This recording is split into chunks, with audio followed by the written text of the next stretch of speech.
کہ زمزم کا کنواں جو تھا یہ بھی عبد المطلب کے زمانے میں ہی چالو ہوا، بہت پہلے، جب یہاں پہ دو قبائل بنو جرہم اور بنو خزاعہ یہ جب آ کے آباد ہوئے، ان کے درمیان آپس میں باہمی رنجش اور چپکلش چلتی رہتی تھی۔ کبھی مکہ کا بیت اللہ کا انتظام بنو جرہم کے ہاتھ میں آ جاتا اور کبھی بنو خزاعہ ان سے چھین لیتے اور بنو خزاعہ کے ہاتھ میں آ جاتا۔ تو یہ لڑائی اور چپکلش اسی طرح چلتی رہی، اور ایک لڑائی کے دوران یہ کنواں جو تھا، یہ پانی اس کو بند کر دیا گیا، اس کے اندر جو ہے مٹی اور گارا اور اینٹیں اور اس طرح کا کچھ سامان ڈال کے اس کو بند کر دیا گیا۔ اب لوگوں کو رفتہ رفتہ یہاں تک بھول بھی گیا تھا کہ زمزم کا کنواں ہے کہاں۔ تو عبد المطلب ایک رات کو سوئے ہوئے تھے، آرام فرما رہے تھے، تو ان کو خواب میں جو ہے وہ کسی نے غیبی آواز کے ذریعے سے اطلاع کی کہ اٹھو اور پاک پانی نکالو۔ تو یہ صبح اٹھے تو بڑے پریشان کہ یہ اشارہ پتہ نہیں کس طرف ہے، کہاں سے پاک پانی نکالوں۔ پھر سوئے دوسرے دن، پھر یہی خواب آیا کہ عبد المطلب اٹھو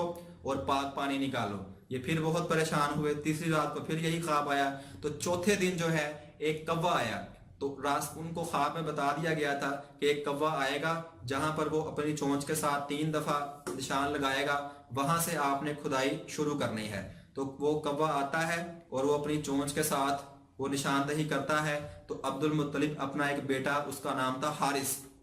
اس کو ساتھ لے کر اور کھدائی شروع کرتے ہیں، اور لوگ آپ کا مذاق اڑاتے ہیں کہ عبد المطلب کتنے سال گزر گئے، تو یہاں تو ہم نے کوئی پانی کا نام و نشان تک نہیں دیکھا، پتہ نہیں کتنے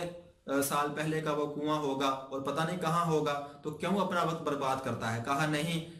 مجھے جو ہے اپنے خواب پر یقین ہے، میں یہ کام کروں گا، اور کوئی بھی میرے ساتھ نہیں کرتا، میرا بیٹا کرے، میرا بیٹا بھی نہیں کرتا، میں خود ہی یہ کام کروں گا۔ تو انہوں نے کھدائی شروع کی،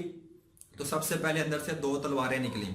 وہ تلواریں جب نکلی تو اندر سے جو ہے مزید کھدائی شروع کی، تو حجر اسود بھی نکل آیا، اور جب مزید کھدائی شروع کی تو نیچے سے پانی بھی نکل آیا۔ تو یہ زمزم کا کنواں ایک دفعہ چالو ہونے کے بعد کتنے سال تک درمیان میں بند رہا ان کی لڑائیوں کی وجہ سے، اور عبد المطلب کے زمانے سے ہی جو ہے یہ دوبارہ چالو ہوا۔ اور پھر جب آپ نے کھودا اور اس کنویں کا نظام سنبھالا، اور آپ نے یہ کہا کہ اب اس کنویں کا نظام بھی میں ہی سنبھالوں گا، اس پہ حق بھی میرا ہی ہوگا، اس پر حکمرانی بھی میری ہوگی، تو یہ آپ کے زمانے میں ہی جو ہے زمزم کا کنواں جو ہے وہ جاری ہوا۔ تو یہ ہمارے نبی پاک علیہ السلام کے جو دادا ہیں، جو آپ کے آباء و اجداد ہیں، یہ ان کی تاریخ ہے، یہ ان کے نام ہیں، یہ ان کا سلسلہ ہے، جس سے جو ہے واقف ہونا، جس سے جو ہے میں نے کل بھی بتایا تھا پچھلی ویڈیو میں بھی کہ ہم جس سے محبت کرتے ہیں ہم اس کی کاپی کرتے ہیں، اس کے بارے میں تمام باتوں کا ہم پتہ کرتے ہیں، اس کی پسند کا، اس کی ناپسند کا، اس کے بیک گراؤنڈ کا۔ تو آج ہمیں ایز اے